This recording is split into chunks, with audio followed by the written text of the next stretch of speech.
말씀 중심에서 섬김의 교제라는 제목으로 함께 본문의 말씀 중심에서 은혜 나누기를 원합니다. 코이노니아 교제란 주제를 가지고 함께 계속 살펴보고 있습니다. 지난주에는 믿는 무리의 교제라고 초대 예루살렘 교회 성도들이 어떻게 코이노니아 교제의 삶을 살아왔는가, 그들은 기도에 훈련된 자들이고 무슨 일이 있을 때 한마음으로 기도할 줄 알았다라는 것이죠. 우리가 문제가 있을 때 우리 힘으로 안 되니까 하나님의 살아계심과 하나님의 전능하심을 의지하며 기도할 수 있다고 하는 이런 것, 우리 기도의 방법이 있다고 하는 것이 얼마나 귀한지 모릅니다. 세상 사람들이 알지 못하는, 세상 사람들은 절망할 수밖에 없지만 우리는 그런 절망의 절벽에 서 있으면서도 우리가 하나님을 의지할 수 있는, 우리는 어찌할 수 없지만 하나님은 하실 수 있다. 하나님의 전능을 믿기 때문에 그 하나님의 전능하심 앞에 우리는 간구하고 하나님의 도우심을 기도할 수가 있습니다. 기도할 수 있다고 하는 것이 얼마나 큰 무기인가, 얼마나 큰 은혜인가라는 것을 생각해 볼 때, 기도할 때 그들은 성령이 충만했고, 성령이 충만하니까 그들은 용기가 생겨났고, 그들은 담대하게 두려움이 없이 세상 나가서 복음을 전하고 그리스도인으로서 환난의 시대에도 당당하게 살아갔던 것을 살펴보았습니다. 그들은 서로가 사랑하는 형제 관계를 유지해 갔고, 그 사랑이 자신의 소유물까지라도 아끼지 아니하고 가난한 자가 하나도 없더라고 말할 만큼 그렇게 물질적으로도 사랑을 나누고 정말로 은혜 충만한 받은 그들의 삶을 살아갔던, 그들의 아름다운 물질까지라도 코이노니아로 소재로 삼고 살아갔던 것을 살펴보았습니다. 그들만이 아니라 우리가 본받아야 될 초대 예루살렘 교회의 이상적 교회로 하나의 모델이 되는 것처럼 그들의 신앙의 모양도 우리도 본받아가고 우리도 어찌면 그렇게 하려고 애써보고 흉내라도 내는 것은 지극히 긍정적인 자세임을 볼 수가 있습니다. 지난 한 주간 얼마나 나는 그렇게 믿는 무리로서의 성도로서의 교제 생활을 해왔는가 우리는 되돌아볼 수 있어야 할 것입니다. 오늘은 섬김의 교제란 지하에 종과 같이 섬기시는 예수님, 즉 제자들의 발을 씻어주시는, 어쩌면 발 씻는 종의 섬김이다라고 말할 수가 있죠. 완전히 낮아지시고 그리고 자신의 지체 몸을 아끼지 아니하고 인색하지 아니하고 몸 아끼지 아니하고 기꺼이 그렇게 어쩌면 종으로서의 다른 사람을 섬기는 그런 헌신에 가셨던 주님의 섬김을 우리는 볼 수가 있습니다. 예수님의 코이노니아 중에 하나가 또한 그렇게 성육신 코이노니아, 공생의 십자가이면서도 발 씻는 종과도 같이 섬김의 코이노니아를 우리에게 본을 보여주셨다는 것을 늘 기억하며 우리도 주님의 그런 발자취를, 주님의 섬김의 본을 본받아 살아갈 수 있어야 할 것입니다. 나도 코이노니아 한다면서 예수님이 행하신 것을 본받아 가지 않는다면 어쩌면 무슨 우리의 코이노니아가 되겠는가라고 볼 수 있습니다. 우선적인 모습에서는 주님이 행하신 것들을 우리가 하나의 본을 떠가지고 나도 그렇게 본받고 행하여 가는 것이 참 필요하다 여겨집니다. 섬김의 교제란 자에 주시는 말씀, 먼저는 수건을 두른 허리를 살펴봅니다.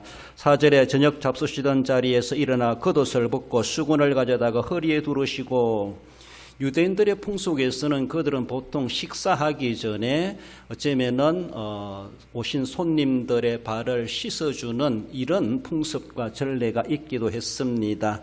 그런 오늘 본문에 예수님 식사 도중에 도리어 종이 아니라 예수님이 스승이 제자들의 발을 씻어주는 이런 일들이 일어나게 된 것을 말씀하죠. 그렇습니다. 이것은 진정코 종이 해야 될 일인데 그 당시 서로가 발을 씻어줄 만한 종이 없었지 않았나라고 볼 수가 있고, 서로가 눈치 보고 서로가 잘났네라고 그렇게 의시되는 그런 가운데 도리어 주님께서 먼저 지금 눈치 빠르게도 제자들에게 발을 씻어주시는 이런 모습을 주님이 취하신 것을 본문의 배경으로 하고 있습니다. 수건을 허리에 두르시고, 허리에 수건을 두렀다라고 하는 것은 종의 복장 차림을 그렇게 상징해 주고 있습니다.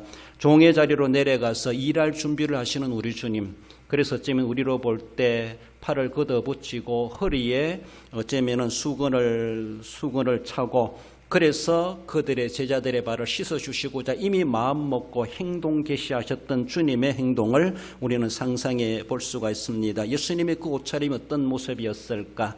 참으로 그 겸손의 극치의 자리로 내려가신 우리 주님의 그 모습을 볼 수가 있죠. 더 나아가서는 식사하기 전이 아니라 식사 도중에 주님께서는 돌발적인 행동을 행하셨다라는 것이죠.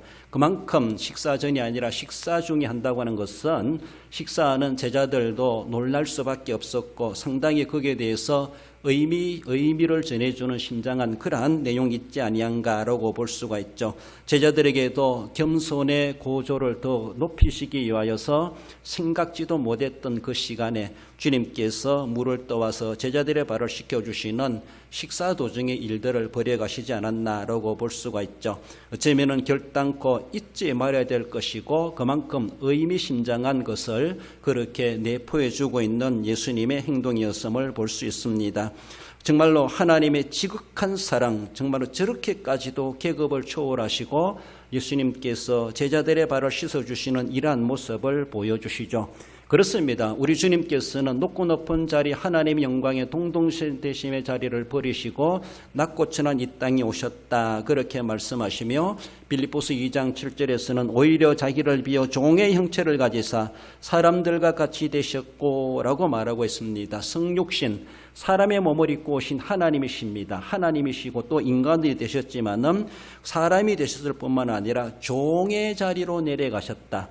허리에 수건을 두르셨다라는 것이죠. 결국은 나아가서는 십자가의 죽기까지 복종하신 주님의 그 헌신을 보여주고 있습니다마는 오늘 본문은 예수님께서 종의 자리로 내려가서 정말로 도리어 인간적으로 바라보면 제자들이 스승의 발을 씻어줘야 되고 종로로 대주는 것이 지극히 당연하고 그것이 예의이기도 하고 질서이기도 한데도 그들은 그렇게 할 줄을 몰랐고 누가 발 씻어주기를 기대하고 바랐는지 모르지만은 예수님께서 그 일들을 이루어 가셨던 것을 볼 수가 있습니다.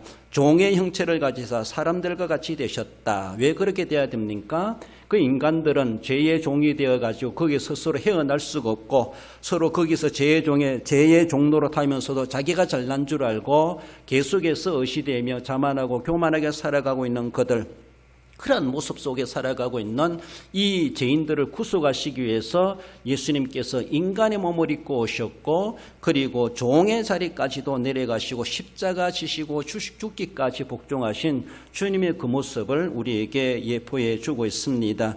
그렇습니다. 우리는 그렇게 죽을 죄인일 수밖에 없고 우리가 종된 자들이고 하나님 앞에 엎드리고 부부가고 섬겨가야 될 우리임에도 불구하고 그렇게 할 줄 몰랐던 이 인간들의 막대먹은 그런 죄들이 하나님 앞에 멸망받을 죄일 수밖에 없다는 것을 보여주고 있습니다.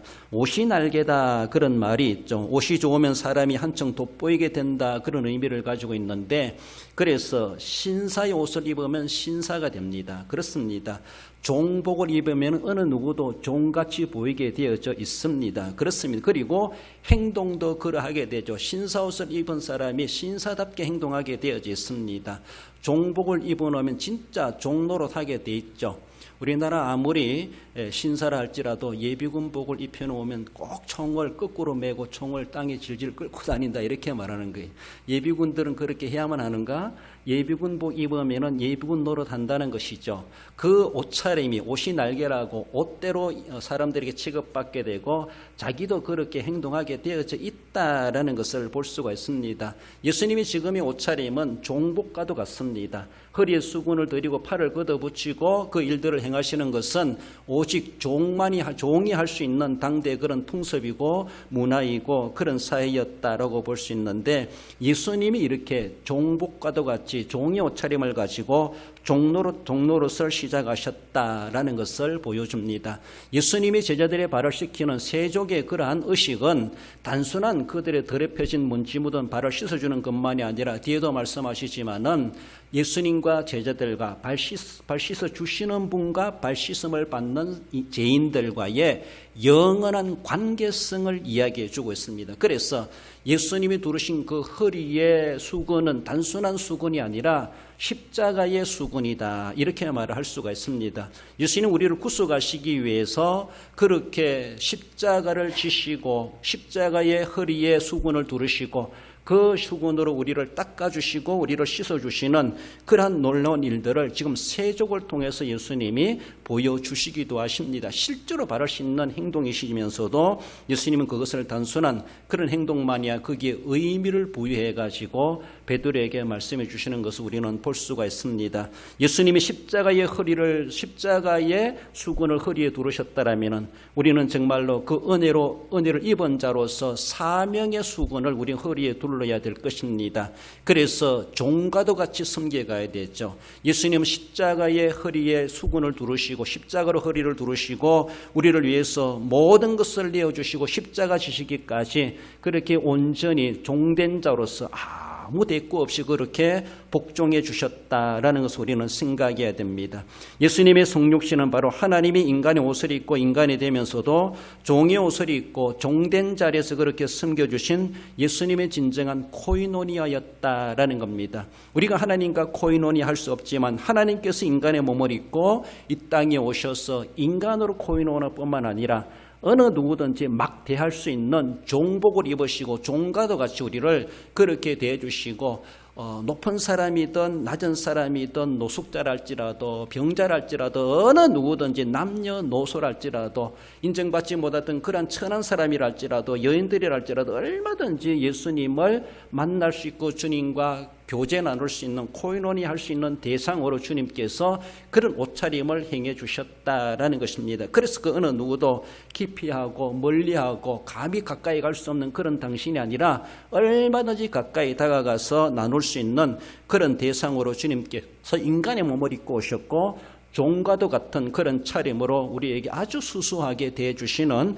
우리 주님의 그 모습을 보여주고 있습니다. 우리 예수님으로 말미암아 그런 코이노니아의 은혜를 우리가 누리고 받고 살아간다라면은 우리는 진정코 우리에게 주신 십자가, 우리에게 목에 태인 십자가, 사명과 달란트의 수건을 우리는 허리에 두르고 주님께서 맡기신 그 일을 감당해 가야 할 것입니다. 허리에 수건을 두른다는 것은 종된 자의 자세의 의미를 이야기해 주고 있습니다. 종은 일을 가리지 않습니다. 주인이 무슨 명령을 하든지 죽으라면 죽을 신용까지 해야 되죠. 나는 못합니다. 할 수 없습니다. 그거 못하면 자기 목을 내놓을 수밖에 없습니다. 그래서 편안한 것을 참고 간단한 것을 찾고 쉬운 일만 찾고 그런 일만 하겠다는 사람은 허리에 수건을 두른 자가 아닙니다. 뭔가 자신의 권리를 이야기하고 자신의 명예를 이야기하고 자신의 자존심을 내세우는 사람입니다. 그런 사람이 무슨 종입니까? 허리에 수건을 두르다고 하는 것은 비록 편하지 못하고 불편하다 할지라도 말없이 행하는 것입니다. 간단하지 못하고 복잡하고 일들이 많다 할지라도 불평하지 않고 그 일을 일단은 시작하는 겁니다. 이것이 허리에 수건을 두른 종의 자세입니다.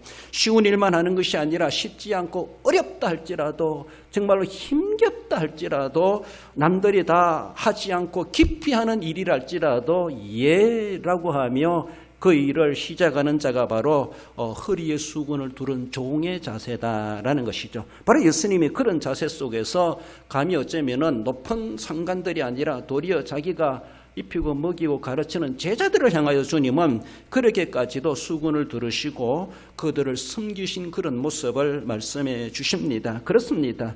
예수님의 코이노니아는 이런 섬김의 코이노니아이다. 그저 내가 섬길 자에게 섬기는 것이 아니라 섬기지 말아야 될 사람들에게도 섬길 수 있는, 정말로 그도 내가 섬겨드려야 될 뿐이다 라고 이렇게 생각하며 그렇게 여기면서 그 더 낮은 자리로 내려가 가지고 섬기시는 주님의 코이노니아, 이것이 예수님이 우리에게 본을 보여주시고 우리로 하게 하시는 코이노니아의 자세라고 하는 것을 말씀하십니다. 허리에 수건을 두르신 예수님의 그 모습 우리는 상상해 보아야 할 것입니다. 우리 한번 옆에 사람에게 인사합시다. 허리에 수건을 두릅시다. 그렇습니다. 허리에 수건을 두르십시다. 남의 허리에 수건 둘러주지 말고 그 수건을 내 허리에 두고, 내 허리에. 내가 힘든 거 하겠습니다. 내가 어려운 거 하겠습니다. 내가 복잡한 거 할게요. 내가 종입니다. 도리어 다른 사람을 편안하게 해주고 남들이 기피하는 일들을 우리는 내가 허리에 수건을 두르는 자가 돼야 될 때 진정한 코이노니아가 그와 나와 이루어질 수 있음을 말씀합니다. 나아가서 섬김의 코이노니아 교제는 발을 씻기시는 손을 볼 수가 있습니다. 5절에 이에 대야에 물을 떠서 제자들의 발을 씻으시고 그 두르신 수건으로 닦기를 시작하여, 생각해 보세요. 대물을 떠왔습니다. 물을 떠온 그 물에다가 손을 걷어가지고 담궜습니다. 그리고 제자 한 사람 한 사람에게 발을 손으로 씻어주시죠. 그리고 다 씻고 난 그 발을 허리에 두른 수건을 빼가지고 그들의 발을 닦아주고 발을 말려줍니다. 얼마나 깨끗해졌을까요? 이런 예수님의 동선, 예수님의 행동을 우리는 생각해 볼 수가 있습니다. 그렇지 않아도 누군가 발을 씻어야 되는데 누가 물에 대야에 물을 떠가지고 좀 발 좀 씻으세요, 내가 물 떠줄게 하면서 물 떠와주는 그것만 해도 고마울 겁니다. 아이고 미안한데 어떻게 나에게 물을 떠줍니까? 발 안 씻겨줘도 대야에 물만 떠서 자기 발 앞에 딱 갖다 주죠. 얼마나 고맙겠습니까? 그렇지 않아요? 그렇습니다. 근데 갖고 와가지고 자기가 손수 씻어준다고 생각해 보세요. 씻고 나서 이제 네가 닦아라, 닦는 건 네가 해라, 이렇게 해도 고마운데 그 닦아주기까지 또 수건으로 말려주기까지 한다고 생각해 보세요. 완벽하게 일을 다 끝내는 것이죠. 얼마나 고맙겠습니까? 1차, 2차, 3차에까지 이르기까지 감히 항송할 수밖에 없고 미안할 수밖에 없는 그런 예수님의 행동을 행하십니다.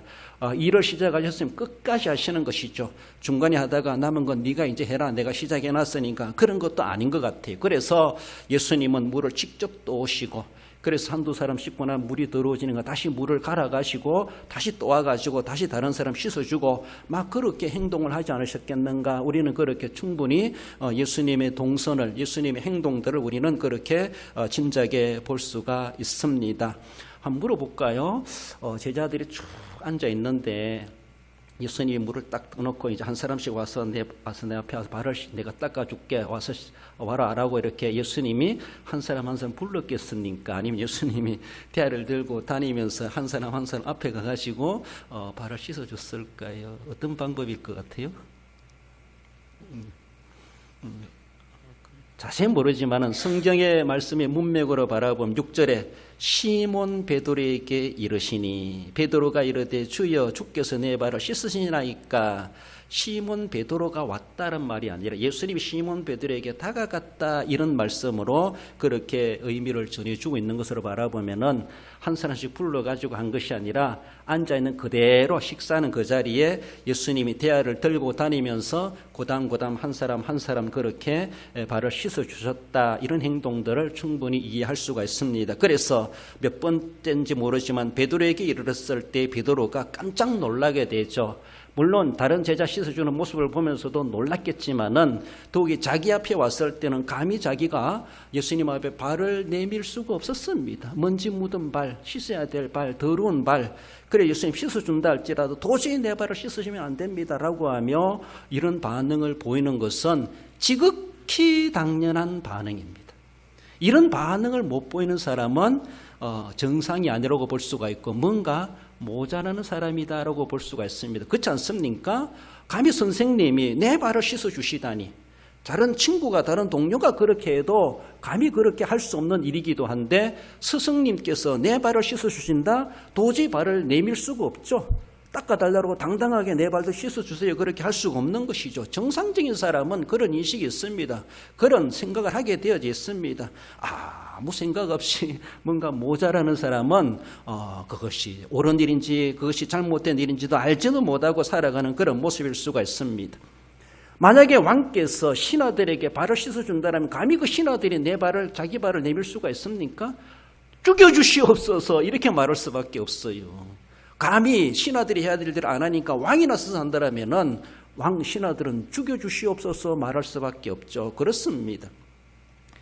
주인이 복장 터지도록 정말로 종이 말 안 들었을 때 주인이 일을 한다고 생각해 볼 때 누가 주인이고 누가 종인지, 그렇다면 그 종은 정말로 처형당해야 될 종일 수밖에 없고 팔려가야 될 노예일 수밖에 없습니다. 못쓸 종이죠. 그렇습니다. 스승이 제자의 발을 씻어준다고 하는 것은 있을 수 없는 일이라고 볼 수가 있습니다. 그렇습니다. 높은 사람이 부하의 발을 씻어준다는 것도 있을 수가 없는 일이기도 합니다. 어쩌면은 고상하다 하는 사람이 아무 관련 없는 노숙자에게 발을 씻어준다는 것도 참 획기적인 일이고 특별한 일이고 범상치 않은 일이다라고 볼 수가 있습니다. 그렇습니다. 그것은 진정으로 그렇게 한다라면은 감동을 주는 일이고 다른 사람들로 하여금 부끄러움을 느끼게 하는 그런 일일 수밖에 없습니다. 다른 사람들 하여금 도전받게 하는 일이라고 볼 수가 있습니다. 그래서 저런 분이 저런 일을 하시다니, 그렇습니다. 물론 가진 자는 사회적인 책임을 감당하기도 하겠지만은 또 본을 보이는 모습도 필요하겠지만은 그렇게 고위층에 있는 사람, 고귀한 사람이 천한 사람의 발까지 씻어준다고 하는 것은 감히 그 천한 사람은 어찌 하라는 것입니까? 어떻게 하라는 것입니까? 그 이상의 일들을 해갈 수 있어야 되죠. 그렇습니다. 내가 해야 될 일인데 감히 하지 말아야 될 분이 그 일을 한다는 것을 바라볼 때 우리는 항숭할 줄 알고 미안한 줄 알고 내가 부끄러운 줄 알고 내가 너무 교만했구나, 내가 너무 나만이 생각했구나, 이런 생각을 할 필요가 있습니다. 오늘날에 우리가 정말로 조심해야 될 것은 민주주의란 말을 하게 되고 민주주의 사회 속에서 평등과 개인의 인권이 존중되는 이런 것을 주장하다 보니까 너는 너고 나는 나라는 것이죠. 그러니까 직장에 가든 사회에 가든 어디에 가든 이제는 어쩌면 상하 개념에 무너져버리는, 상경하해란 말이 없어져버리는 그런 모습들, 그것이 민주주의입니까? 그것이 개인 인권이고 그것이 평등입니까? 그래도 낮은 사람이, 연령 낮은 사람이 연장자를 대해주는 것은 지극히 질서적이고 성경적이기도 합니다. 그리고 계급이 낮은 사람은 계급 높은 사람에게 인사를 해야 되고 뭔가 깍듯이 예를 갖추는 것도 사회적인 질서입니다. 아무리 민주주의를 할지라도, 아무리 개인 인권이 존중된다 할지라도 자기 분수를 알고 자기 자리를 알아야 될 줄 알았죠. 앞서 살아가는 사람들을 정말로 샘머리 앞에 일어서라 말씀하시는 것처럼 아무런 흔적이 없다 할지라도 그 사람의 나이만큼은 정말 인생의 계급장이다 이렇게 말할 수 있는 것처럼 어른을 존중할 줄 알아야 되고 상관을 존중할 줄 알아야 되고 상경해야 돼요. 상경. 윗사람을 존경할 줄 아는 자세가 돼야 되죠. 말로만이 아니라 실제적인 삶 속에서. 오늘날에는 감히 커피 한 잔도 빼오라고 말할 수 없다는 거예요. 큰일 난다는 것이죠. 큰일 난다는 것이죠. 모든 어쩌면은 그런 권위가 무너져 있고 질서가 무너져 있는 것, 이것이 무슨 민주주의고 이것이 무슨 평등사입니까?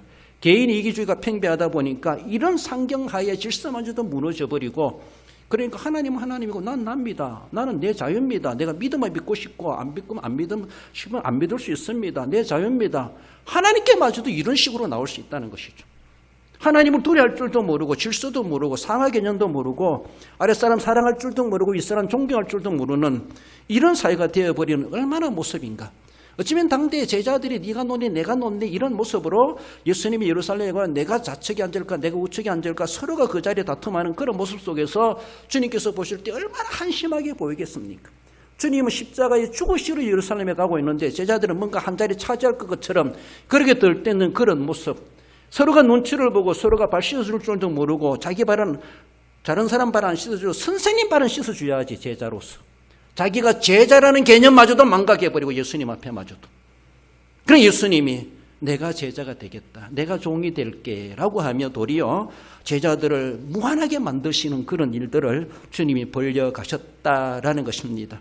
세상에서는 인권이니 평등이니 이야기할지 모르지만 하나님 앞에 가면 그것은 대먹지 못한 행동이라고 주님 앞에 책망받을 수가 있다는 것을 우리는 생각할 수 있어야 됩니다.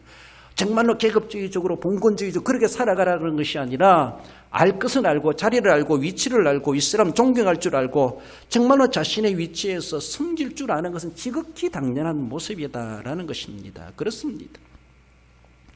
오늘날의 노인들을 경시하는 그런 모습들을 바라보면은 정말로 이 나라가 어떻게 되고 있는가. 어른들의 말씀이 그러하잖아요. 나라를 건대화 만들고 민주화했던 그런 세력들은 다 노인이 되어버렸습니다. 이제는 노인들에 대해서 예우가 약해져가는 그런 모습이고 천시하는 그런 모습들이 어쩌면은 당대의 제자들이 예수님도 몰라보고 스승도 몰라보고 자신의 위치도 망각해버리고 있는 그런 막대먹은 그런 그들의 제자 공동체나 다를 바가 없는 그런 어느 누군가가 대에 물을 떠가지고 발을 씻어주는 일을 행한다면은 그게 깜짝 놀란 일이 벌어질 수밖에 없다라는 것입니다. 그렇습니다. 요한복음 13장 14절 뒤에 말씀해 보면은 내가 주와 또한 선생이 되어 너희 발을 씻었으니 너희도 서로 발을 씻어주는 것이 옳으니라. 서로 발을 씻어주라 라고 그렇게 말씀하고 있습니다. 선생이 되어서 주가 되어서 너희 발을 씻었으니 있을 수 없는 일이죠. 그렇다면 거기에 제자된 자, 백성된 자는 죽여주시옵소서 이렇게 해야 돼요. 감히 주가 대야를 들었다면, 주님께서 손에 물을 묻혔다면, 주님께서 손에 물을 묻히도록 제자들은 뭐 했냐는 것이죠. 그 백성들은 뭐 했냐는 것이죠. 그러니까 그들이 안 하니까 왕께서 손수 물을 떠와가지고 신하들의 발을 씻어줄 수밖에 없는 이런 처지에 놓였다고 했을 때에 그 왕국은 정말 그 신하들은 다 정말로 죽임을 당할 수밖에 없는 그런 처지일 수밖에 없다라는 것입니다. 그러므로 너희도 서로 발을 씻어주는 것이 옳으니라. 이러한 본을 보여주시는 주님의 그 모습, 이것이 바로 진정한 코이노니아, 교제의 자세라고 하는 것을 말씀하십니다. 옆에 사람에게 인사합시다. 서로 발을 씻어줍시다. 물어보세요. 언제 씻어줄래요? 발을 좀 씻어주시기 바랍니다. 발 씻는 종과도 같이 남을 그렇게 존경하고 대해라. 내 개인의 인권과 개인의 자존심도 필요하지만은 그것 때문에 상하 개념의 상경하의 질서를 무너뜨리는, 더 나아가서는 성경의 질서마저도 무너뜨리는 그런 일이 있을 수가 없다라는, 주는 주님대로 대해드려야 되고 선생님은 선생님처럼 대해드려야 된다라고 하는 것을 주님도 강조하십니다. 마지막으로 성김의 교제는 교감을 나누는 마음이 있었음을 말씀합니다. 7절에 예수께서 대답하여 이르시되 내가 하는 것을 내가 지금은 알지 못하나 이후에는 알리라고 말씀하십니다. 예수님이 이렇게 돌발적인 행동을 하심에 있어가지고 제자들은 놀랄 수밖에 없었습니다. 예수님이 저렇게 일을 하시지? 물론 발을 아무도 안 씻어주니까 예수님이 그렇게 하실 수밖에 없는 현실적인 그런 일도 있지만은 예수님의 세족 행위는 단순한 예수님이 그들의 더럽혀진 먼지 묻은 발을 씻어주는 그것만이 아니라 거기에는 신앙적이고 영적인 의미가 담겨져 있다고 하는 것을 주님이 암시해주고 계시다라는 것입니다. 베드로가 사양하는 것은 당연합니다. 제자들은 충격받은 일이 아닐 수가 없습니다. 음식을 씹다가도 씹을 수가 있고 삼킬 수가 있겠습니까? 그 일들이 벌어지고 있는데 감히 거기에 나서가지고 제가 하겠습니다. 자기가 대화를 뺏어야지. 먼저 나와가지고 진행하지 못하도록 막아야지. 자기들이 깨달아야 되지. 당연한 것이죠. 부끄러움을 느낄 줄 알아야 되죠. 부끄러움을 느끼도록 예수님 일부러 어쩌면 그렇게 돌발적인 행동을 하지 않았겠는가. 그들 스스로 깨닫도록 하시기 위해서 주님이 손수 그렇게 솔선수범해서 제자들을 발을 씻기신 것은 아닌가, 그렇게 볼 수가 있습니다. 단순한 발 씻기는 것으로 끝나지 아니하고 주님께서 그들의 발을 씻기시는 것은 예수님이 앞으로 십자가로 말미암아 예수님의 보혈, 예수님 피로 말미암아 우리의 영혼까지 씻어주시고자 하시는 그것을 주님은 의미를 부여해 주시는 것이 11절에 나오는 말씀으로 보고 있습니다. 그렇습니다. 주님과 상관관계를 맺는 것이죠. 내가 내 발을 씻어주지 않으면 너는 나와 아무런 관계가 없는 사람이 된다. 그러나 씻어줌으로 인하여서 구수감을 받은 백성이 되고 하나님의 자녀가 되고 구원을 받게 되고 그 나라 들어갈 수 있는 하나님과 영원히 떨어질 수 없는 영원한 관계를 맺는다라는 것으로 말씀하시죠. 8절에서도 베드로가 이르되 내 발을 절대로 씻지 못하시리이다. 예수께서 대답하시되 내가 너를 씻어주지 아니하면 내가 나와 상관이 없느니라. 그렇습니다. 예수님은 단순히 그 시간에 필요해서 발을 씻어주시기도 하시겠지만은 그들에게 영적인 관계성을 맺어가는 것이죠. 너희들이 발을 내가 씻어줌으로 발이 깨끗해지는 것처럼 앞으로 내가 십자가로 말미암아 너희의 모든 죄인들의 죄를 깨끗하게 씻어주게 될 것이다. 그래서 주님과 영원한 구속의 언약의 관계를 맺게 될 것이다. 이것을 그렇게 말씀하시는 것이죠. 그렇습니다. 예수님 단순히 우리에게 종로로 타기 위해서 발 씻어주시기 이 세상에 인간의 몸을 입고 오신 하나님이 아니십니다. 그렇게 발을 씻어주심으로 깨끗해지는 것처럼 우리를 위해서 십자가에 달려 피 흘려 돌아가심으로 구속의 제물이 되시고 오직 예수님만이 제자들의 발을 씻어주셨던 것처럼 오직 예수님만이 인간의 모든 죄를 씻어주시고 우리를 속량하시고 깨끗하게 하시고 하나님의 나라에 들어갈 깨끗한 사람, 다르게 보면은 의로운 사람으로 인정해 주시겠다라는 것입니다. 손발이 깨끗하면 온몸도 깨끗하다 이렇게 말씀하시고 그렇습니다. 이미 예수님의 피로 우리는 목욕한 자나 다를 바가 없다라고 하시면서 뒤에 주시는 말씀을 읽지 않았지만은 나오지 않습니까? 그렇습니다. 그래서 더럽혀진 손발을 계속 씻는 삶, 우리가 늘 회개하는 삶, 그것이 바로 이제 앞으로 제자들이 성도들이 살아가야 될 삶의 모습임을 말씀하고 내 죄를 회개할 때마다 나와 상관이 있느니라 이런 말이 되는 겁니다. 그러나 회개하지 않으면 나와 상관이 없느니라 이런 말씀이 되는 것이죠. 그러므로 우리가 손발을 씻듯이 날마다 우리의 죄를 날마다 회개하고 주님이 오늘도 내 발을 내 손을 씻어주시는구나. 나를 깨끗하게 해주시는구나. 회개함으로 용서함을 받고 주님과 관계가 끊어지지 않고 관계가 이어져가는 그런 삶을 우리가 살아가게 되는 것을 말씀하십니다. 오직 예수님만이 우리 모든 죄를 구속하시고 거기에서 우리를 깨끗게 하사 구원받게 하시는 유일한 중보자, 우리의 구세주가 되신다라는 것을 말씀하십니다. 오직 다른 길은 없고 다른 이름을 주신 일이 없고 예수님만이 우리의 내 인생의 내 영혼의 유일한 영육의 구원자가 되신다는 것을 그렇게 보여주시고 영원한 사랑의 관계다. 앞으로는 너희와 나가 떨어질 수 없는 영원한 관계를 맺는 것이다. 그러면서 내 발을 씻어줘야 되겠다라고 하니까 베드로가 그런데 온몸을 다 씻어주세요. 이런 욕심까지 하죠. 그렇죠. 그렇습니다. 아무튼 우리 주님께서 우리의 온몸을 다 씻어주시고 오늘도 우리를 손발을 씻어주시고자 하시는 주님 앞에 늘 깨끗한 심령으로 나아가고 회개하는 심령으로 나아갈 수 있어야 할 것입니다. 인간 간의 교감은 그런 관계가 아니라 할지라도 믿음으로 맺어지는 그런 관계 속에서 서로가 남다른 교우관계를 맺고 서로가 섬기는 그런 자세의 삶을 살아가야 될 것을 말씀하십니다. 에베소 6장 7절에 보면은 기쁜 마음으로 섬기기를 죽게 하듯하고 사람들에게 하듯 하지 말라 그렇게 말씀하십니다. 거기에서는 주종관계 속에서 종들이 주인을 막대하는 그런 모습이 될 수가 없고 종은 종처럼 주인을 그렇게 섬기기를 다해라. 기쁨으로 섬기되 주님께 하듯 세상의 상관들에게도 주인들에게도 종으로서의 그 역할을 잘 해야 된다.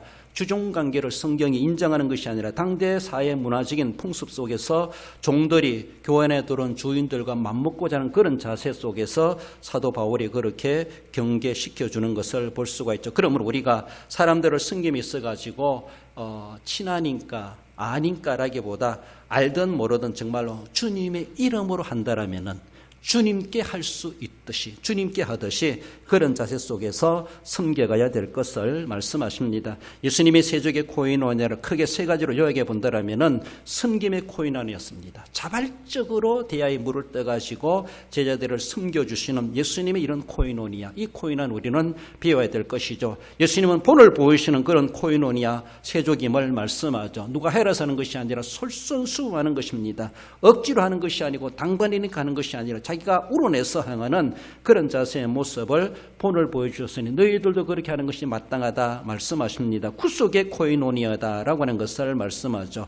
영원한 관계 뿐만 아니라 우리 성도의 관계에서도 서로가 떨어질 수 없는 영원한 관계로 아름다운 그런 코이노니아가 이루어지고 서로가 마음의 교감을 나누는 그런 서로의 성도의 관계가 이루어져야 될 것을 말씀하십니다. 그것을 위해서 예수님께서 제자들의 발을 씻어주신 것처럼 우리의 모든 영육의 허물과 죄를 씻어주시는 진정한 주님께서 우리에게 그 은혜를 종과도 같이 섬겨주셨고 은혜 주셨다는 것을 늘 생각하며 우리들도 그렇게 주님께 하듯 그렇게 섬겨가야 할 것입니다. 우리 한번 서로가 이야기해 봅시다. 주님께 하듯 합시다. 그렇습니다. 주님께 하듯 하십시다. 주님께 하듯. 말씀을 맺습니다. 우리 성도 여러분. 종의 자세를 취하여 섬기신 주님의 코인원에 우리는 생각해야 됩니다. 종의 자세로. 나를 종 취급하지 마라. 나를 그렇게 보지 마라. 왜 내가 해야 되나 생각하지 마시오. 그래, 내가 종이 될게. 내가 종이 될게. 내가 허리에 수건을 두를게. 먼저 자발적으로 솔선수범하며 종의 자세를 취할 줄 아는 것이 필요합니다. 발을 씻기심으로 본을 보이신 코이노니아이심을 우리는 기억하며 발까지도 씻어주고 있다는 것이죠. 그렇습니다. 무엇을 못 해주겠습니까? 그대로 펴진 가장 천하다 할 수 있는 발도 씻어줄 수 있는 그런 자세 속에서 내가 그렇게 섬기는 교제를 나누리라, 코이노니아 하리라 그런 자세가 필요합니다. 교감을 나누면서 영원한 관계를 맺고 있는 너와 나는 떨어질 수 없는 영원한 관계다. 예수 그리스도의 피로 말미암아 구속함을 받은 한 형제요 자매요 그런 아름다운 마음을 나눌 수 있는 성도 간의 교제가 필요하다라는 것입니다. 겸손히 섬김으로 주님을 본받는 진정한 코인원으로서 지상천국을 이루시고 진정과 주님께서 본을 보여주신 것처럼 너희들도 이와 같이 하라 말씀하시는 것처럼 주님의 코인원을 본받아 이와 같이 하심으로 주님 앞에 잘했다 칭찬받기 합당한 진정한 주님의 교제와 그 은총을 누려 살아가시는 우리 성도 모두가 되시기를 주님의 이름으로 축원드립니다.